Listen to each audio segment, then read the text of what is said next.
"You're confusing me with someone else," he said, his face draining of color as he tried to pull the woman beside him away. I stood frozen in the middle of the Sacramento Plaza, staring at the ghost of my husband, the man whose funeral I had arranged last year, whose death had shattered our family. Greg was supposed to be dead, lost in a boating accident, yet here he was, very much alive, holding another woman's hand. I didn't scream. I didn't cry. I just smiled and said, "Don't worry. I haven't told the insurance company."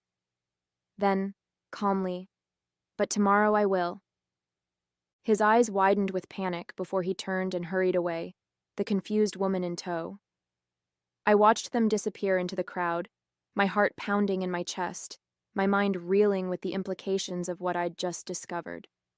My name is Brooklyn Turner, 47 years old, and until a few minutes ago, I was a widow. For the past year, I've been raising our 2 children alone in Boise, Idaho, working as a high school guidance counselor and trying desperately to help my kids heal from the loss of their father. I've spent countless nights crying myself to sleep, wondering how I would manage without him, believing he had died in a tragic accident. The police report had been clear. His boat had been found splintered on the rocks near the shore of the reservoir where he often went fishing. His belongings were scattered through the wreckage. His wallet, his phone, his favorite fishing hat. But they never found his body. "The currents can be unpredictable," they told me. "Sometimes the victims are never recovered." I had accepted it. I had arranged a memorial service. I had helped our children, Ethan, 16, and Zoe, 14, process their grief. I had filed the insurance claim, grateful for the financial security the $750,000 payout provided as we adjusted to life without him. But now, everything I thought I knew had been a lie. As I walked numbly back to my hotel, my phone buzzed with a text from my colleague at the education conference I was attending. Meeting still at 7 p.m.? I had completely forgotten. How could I sit through a professional development dinner when my entire world had just been upended? I texted back a quick excuse and returned to my room, my mind racing. What should I do? Call the police? The insurance company? Our children? I slumped onto the bed and opened my laptop. With trembling fingers, I began searching for information about insurance fraud investigations. As the screen loaded, I noticed an email notification, an alert from our joint credit card account that I'd kept open after his death. The subject line read, "Unusual activity detected on your account." What else had Greg been hiding?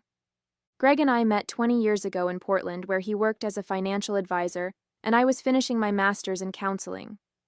His charm was irresistible. He was attentive, ambitious, and seemed genuinely interested in my dreams. We married after a year of dating and moved to Boise when he was offered a position at a prestigious investment firm. Our early years were blissful. We bought a modest house in a good school district, welcomed our children, and built what I thought was a stable life together. Greg worked long hours while I dedicated myself to raising Ethan and Zoe, eventually returning to work as a school counselor once they reached elementary school. There were signs looking back that I should have questioned. Greg's occasional unexplained absences that he attributed to client meetings or fishing trips, the strange phone calls that would end abruptly when I entered the room, the gradual emotional distance that grew between us over the years. But I trusted him. Even when our marriage hit rough patches, I never imagined he could be capable of such elaborate deception. The night before his accident, Greg had been unusually affectionate. He made dinner for the family, a rare occurrence, and suggested we plan a vacation for the following summer. "Life's too short," he'd said. "We need to make more memories together." The next morning, he kissed me goodbye and told me he loved me before heading out for a day of fishing. It was the last time I saw him, until today in Sacramento, 12 months later. After his disappearance, I discovered how little I truly knew about our finances. Greg had separate accounts I wasn't aware of. There were investments I didn't understand and debts I never knew existed. I had to hire a financial advisor just to sort through the mess he'd left behind. The life insurance policy had been my salvation, a $750,000 payout that allowed me to clear our debt, put money aside for the children's college funds, and maintain some semblance of financial stability. I had been grateful for Greg's foresight in maintaining such a substantial policy. Now I wondered if it had been part of his plan all along. In the weeks after the accident, there had been moments when I questioned the official story. A rental car charge on our credit card statement dated 2 days after his disappearance that the company claimed was an error. A mutual friend who thought he spotted Greg at a gas station near the Oregon border a week after the memorial service. The fact that his passport was never found among his belongings. Each time, I dismissed these inconsistencies as grief playing tricks on my mind. I wanted to believe in the simplest explanation. My husband was dead, and I was a widow left to pick up the pieces. How wrong I had been. The credit card alert led me down a rabbit hole of discovery. Greg had used our old joint card, a card I kept open but rarely monitored, to book a hotel room in downtown Sacramento, just 3 blocks from where I was staying for my conference. It couldn't be coincidence. Had he known I would be here? Was he following me? With shaking hands, I called the bank's fraud department, not to report fraud, but to gather information. Yes, the card has been active for approximately 3 months, the representative confirmed after verifying my identity. There have been charges in Sacramento primarily, but also in Reno and San Francisco. 3 months. He'd been using this card for 3 months, and I hadn't noticed because I'd been focused on rebuilding our lives. I thanked the representative and hung up, then immediately logged into the account to review the charges. Restaurant bills for 2, jewelry store purchases, tickets to shows and sporting events.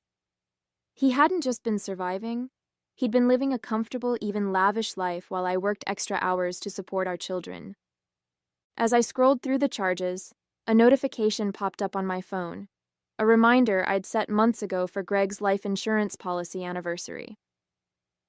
The cruel irony made me laugh bitterly. Tomorrow marked exactly 1 year since the policy had paid out. Was that why he was in Sacramento? Was he planning to disappear again? This time with his new girlfriend, before anyone could discover his deception? I paced the hotel room, oscillating between rage and calculation. If I reported him to the authorities immediately, would they believe me? What evidence did I have beyond a brief encounter in a crowded plaza? Even the credit card charges only proved someone was using the card, not necessarily Greg himself. I needed more. I needed irrefutable proof. Taking a deep breath, I opened my laptop again and searched for private investigators in Sacramento. I found one with good reviews and called immediately. I need surveillance on someone, I explained, my voice steadier than I expected. I have reason to believe my supposedly deceased husband is alive and staying at a hotel downtown. The investigator, a woman named Veronica, didn't seem fazed by my bizarre request. I can start tonight, she said. Send me a photo and any information you have on his current appearance and whereabouts. I sent Greg's most recent photo from before his death, along with the hotel information from the credit card statement. Then I waited, checking my phone compulsively for updates. At 11:23 p.m., my phone buzzed with a message from Veronica. Target located. Entering hotel with female companion. Sending photos now. The images appeared on my screen moments later. There was no doubt. It was Greg, his arm around a blonde woman I'd never seen before. They were laughing as they entered the hotel lobby, carefree and untroubled by the lives they'd destroyed. Something hardened inside me. The shock and disbelief that had carried me through the day crystallized into resolve. Greg hadn't just faked his death. He'd stolen a year of my life, traumatized our children, and committed federal fraud in the process. He would pay for what he'd done. By morning, Veronica had compiled a substantial dossier on Greg's movements. She'd tracked him to a rented apartment in Sacramento, discovered he was using the name Andrew Miller, and confirmed he'd been working at a small investment firm for the past 6 months. "What do you want to do with this information?" she asked when we met for coffee. "Go to the police?" I shook my head. Not yet. I need to understand why he did this first, and I need to secure evidence that will hold up legally. That's smart, Veronica nodded. Insurance fraud investigations can get complicated. Without solid proof, it could become your word against his. She was right. If I mishandled this, Greg might find a way to wriggle out of consequences. I couldn't let that happen, not after what he'd put our children through. I need to confront him directly, I decided. Somewhere public, with witnesses and surveillance cameras. Veronica frowned. That's risky. He could flee once he knows you're onto him. He won't, I said, surprising myself with my certainty. His ego won't let him. Besides, I have leverage he doesn't know about. The leverage was simple. I hadn't told anyone about seeing him. Not the insurance company, not the authorities, not even our children. As far as Greg knew, I was still processing the shock of our encounter, giving him time to disappear again. But I had no intention of letting that happen. I spent the day formulating my approach, rehearsing what I would say. By evening, I had my plan. Veronica's surveillance confirmed that Greg and his girlfriend had dinner reservations at an upscale restaurant downtown. It would be the perfect setting for our confrontation. I dressed carefully in a black dress Greg had always loved, applied makeup to look polished, but not overdone, and made my way to the restaurant. My heart hammered in my chest as I spotted them through the window, laughing over glasses of wine. Taking a deep breath, I entered the restaurant and approached their table. Mind if I join you? I asked pleasantly. Greg's face went ashen. Brooklyn, he stammered. What are you doing alive? I finished for him. I could ask you the same question. The blonde woman looked between us, confusion evident on her face. Andrew, who is this? Andrew? I raised an eyebrow. Is that what you're calling yourself now, Greg? You need to leave, Greg hissed, standing up abruptly. You're making a scene. Oh, I haven't even started making a scene, I replied calmly, taking the empty seat at their table. Please, introduce me to your friend. The woman extended her hand hesitantly. I'm Jennifer, and you are? Brooklyn Turner, Greg's wife, or widow, according to the death certificate. Jennifer's eyes widened. What? Andrew, what is she talking about? Greg grabbed Jennifer's arm. She's confused. Let's go. I'm not confused, Greg, but I understand why Jennifer might be. I turned to her. Did he tell you he was divorced? Or did he create a whole new backstory when he faked his death and abandoned his family? Jennifer pulled away from Greg's grasp. Is this true? The restaurant had gone quiet, other diners watching our drama unfold. Greg looked trapped, his eyes darting around as if searching for an escape route. It's complicated, he finally said. Allow me to uncomplicate it, I offered. 1 year ago, my husband faked his death in a boating accident. Our 2 teenage children spent months in therapy, dealing with their grief. I buried an empty casket while the insurance company paid out $750,000 in life insurance benefits. And apparently, while we were mourning, he was building a new life with you under a new name. Jennifer stood up, shaking her head in disbelief. You're married? With children? You told me you'd never been married before. Jennifer, please, Greg pleaded, reaching for her hand. I can explain everything. But Jennifer was already backing away, grabbing her purse. Stay away from me, you pathological liar. She turned to me. I had no idea. I'm so sorry. As Jennifer rushed out, Greg's face contorted with rage. Are you happy now? He snarled at me. You've ruined everything. No, Greg, I replied evenly. You did that all on your own. After Jennifer's dramatic exit, Greg slumped back into his chair, eyes darting nervously around the restaurant at the many witnesses to his humiliation. Keep your voice down, he muttered. This doesn't concern anyone else. Funny, that's exactly what I thought about our marriage, I replied, until you turned it into an elaborate fraud scheme. The waiter approached cautiously, sensing the tension. Is everything all right here?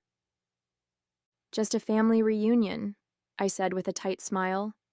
We'll need a moment. After the waiter retreated, Greg leaned forward. Look, I know this looks bad. Bad? I laughed without humor. It's insurance fraud, Greg. It's abandonment. It's years in federal prison. His expression shifted, a calculated look I recognized from our marriage, the one he used when transitioning from defense to negotiation. What do you want, Brooklyn? Money? I can split what's left of the insurance payout with you. What's left? I repeated incredulously. You mean the money you weren't entitled to in the first place? The money meant to support your children after your death? Greg waved dismissively. The kids are practically grown. They don't need... Don't. I cut him off, my voice deadly quiet. Don't you dare pretend to know what they need. You forfeited that right when you chose to disappear. A tense silence fell between us. I noticed his left hand was bare, no wedding ring, of course, but there was a faint tan line. He hadn't been Andrew Miller for very long. Why? I finally asked. Was our life together so unbearable that you had to fake your own death to escape it? Greg sighed, running a hand through his hair, a familiar gesture that triggered an unwelcome surge of memory. It wasn't about you or the kids. I got into some financial trouble, bad investments, people who wanted their money back. So instead of facing consequences, you decided to disappear and leave us to deal with the emotional fallout. I was protecting you, he insisted. These weren't the kind of people who take no for an answer. If I'd stayed, you could have been in danger.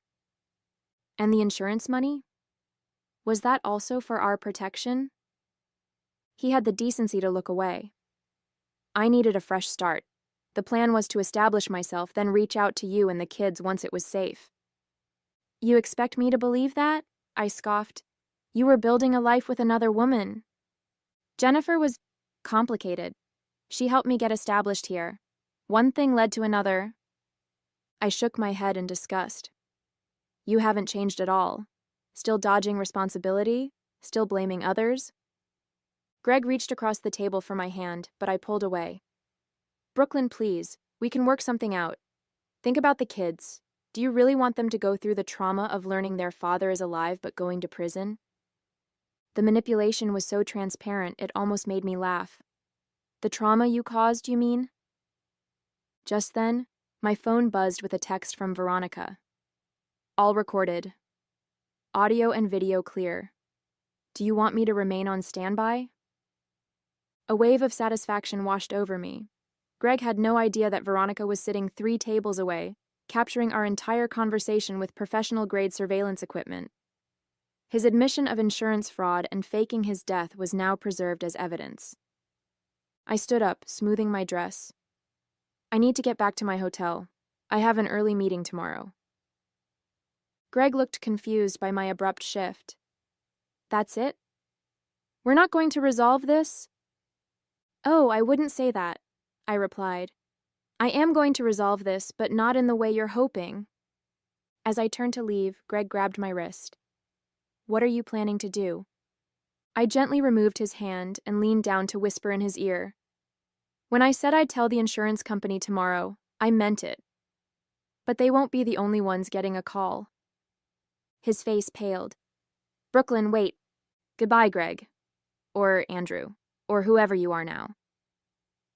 I walked out of the restaurant with my head held high, leaving my supposedly dead husband very much alive but utterly shaken. Back in my hotel room, I met with Veronica to review the evidence.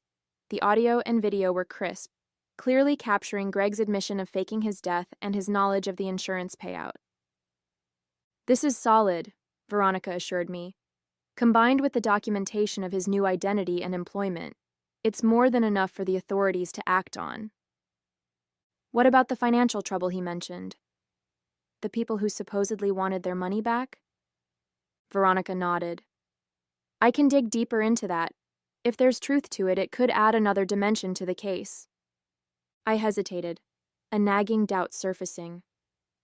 What if Greg had been telling the truth about protecting us from dangerous people? Was I potentially putting our children at risk by exposing him? Let me make some discreet inquiries, Veronica suggested, sensing my concern. I have contacts who can verify if there were any serious threats against him before his disappearance.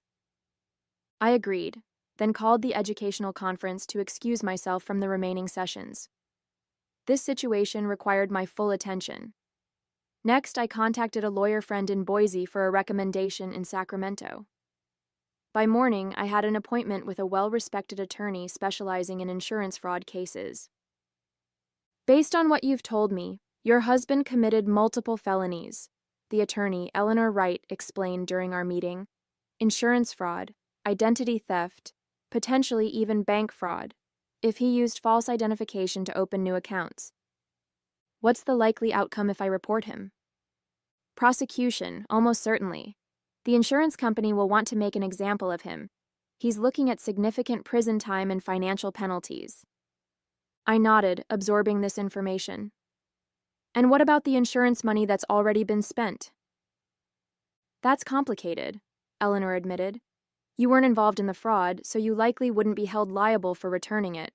However, any unspent funds might need to be returned if the insurance company pursues civil action. My mind raced through the implications. Most of the money had gone toward paying off our mortgage and establishing college funds for the children.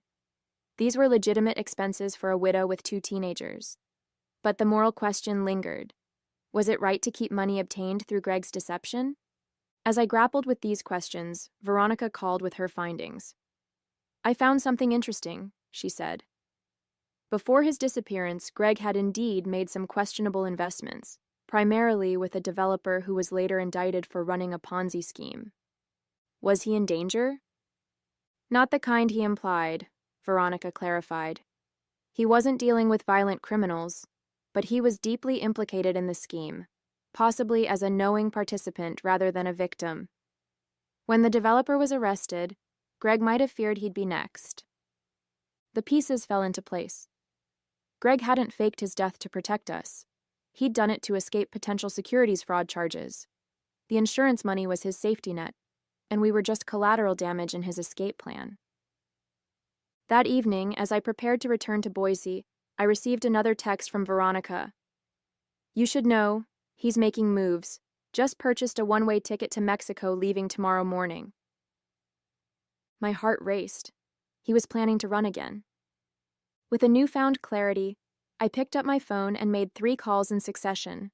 First to the insurance company's fraud division, then to the FBI's white-collar crime unit, and finally, to the Sacramento police. My name is Brooklyn Turner, I said each time. I need to report that my husband, who was declared dead last year, is actually alive and attempting to flee the country. As I hung up from the final call, a strange calm settled over me. Whatever happened next, whatever challenges awaited me and my children, we would face them with the truth, however painful it might be. Greg's days of running were over. They arrested Greg at the airport the next morning. I watched from a distance as officers approached him at the check-in counter, his face contorting in shock as they handcuffed him and read him his rights. The woman from the FBI's white-collar crime unit nodded at me respectfully as they led him away. I expected to feel triumphant or at least vindicated, but what washed over me instead was a profound sadness for what could have been, for the life we'd built and the trust he'd shattered. The days that followed were a whirlwind of legal proceedings. The insurance company launched an immediate investigation, freezing the remaining funds from the policy payout. The FBI expanded their inquiry to include Greg's professional activities before his disappearance, particularly his connections to the Ponzi scheme Veronica had uncovered. Through it all, I had to prepare for the hardest conversation of my life, telling Ethan and Zoe that their father wasn't dead after all. I flew home to Boise, arranging for a family therapist to be present when I broke the news. Dad is alive? Ethan repeated, his voice hollow with disbelief. How could he do this to us? Zoe cried, her body shaking with sobs. We mourned him. I held them both as they cycled through shock, anger, and confusion. The therapist guided us through the initial emotional storm, helping them process the unthinkable betrayal. We decided together that they would wait before seeing Greg. They needed time to understand their own feelings first. News of Greg's resurrection spread quickly through our community. Neighbors and colleagues rallied around us, offering support and shielding us from the media attention that briefly engulfed our lives. My school principal granted me a leave of absence, understanding that my children needed me now more than ever. Meanwhile, Greg remained in custody, denied bail due to his obvious flight risk. His new identity as Andrew Miller unraveled quickly under investigation, revealing a carefully constructed paper trail that began months before his staged accident. According to the prosecutors, he'd been planning his escape for nearly a year, meticulously arranging the details while living with us, looking us in the eyes each day, knowing he would soon abandon us all. 6 months later, I sat in the courtroom as Greg pleaded guilty to multiple charges, including insurance fraud, identity theft, and wire fraud. His legal team had negotiated a plea deal to avoid the maximum sentence, but he still faced 8 years in federal prison and restitution payments to the insurance company. Before the judge delivered the final sentence, Greg was permitted to address the court. He turned toward me in the gallery, his face haggard from months in detention. "I never meant to cause so much pain," he said, his voice breaking. "I convinced myself I was protecting my family, but the truth is, I was protecting myself. Brooklyn, Ethan, Zoe, I know an apology isn't enough, but I am truly sorry." The judge was unmoved by his performance. "Mr. Turner, you committed a calculated fraud that caused immeasurable emotional damage to your family and significant financial damage to the insurance company. Your remorse, while noted, does not mitigate the severity of your actions." As they led Greg away to begin his sentence, he looked back at me one last time. I held his gaze steadily, neither acknowledging his apology nor expressing anger. He had chosen his path. Now we would forge ours without him. Outside the courthouse, reporters asked how I felt about the verdict. "Justice was served," I said simply. "Now my children and I can truly begin to heal." Today, 1 year after discovering Greg alive in Sacramento, our lives have found a new rhythm. The insurance settlement was eventually resolved, allowing us to keep the funds used for the mortgage and children's education, which the company acknowledged were legitimate needs of a family who believed they had lost their provider. Ethan is now in his first year of college, studying psychology with an interest in trauma and resilience. Zoe has become an advocate for fraud awareness at her high school, turning our family's painful experience into an opportunity to help others. As for me, I've returned to counseling students with a deeper understanding of how life can change in an instant, and how resilience can be found even in the face of unimaginable betrayal. Greg's deception nearly destroyed us, but in surviving it, we discovered strengths we never knew we had.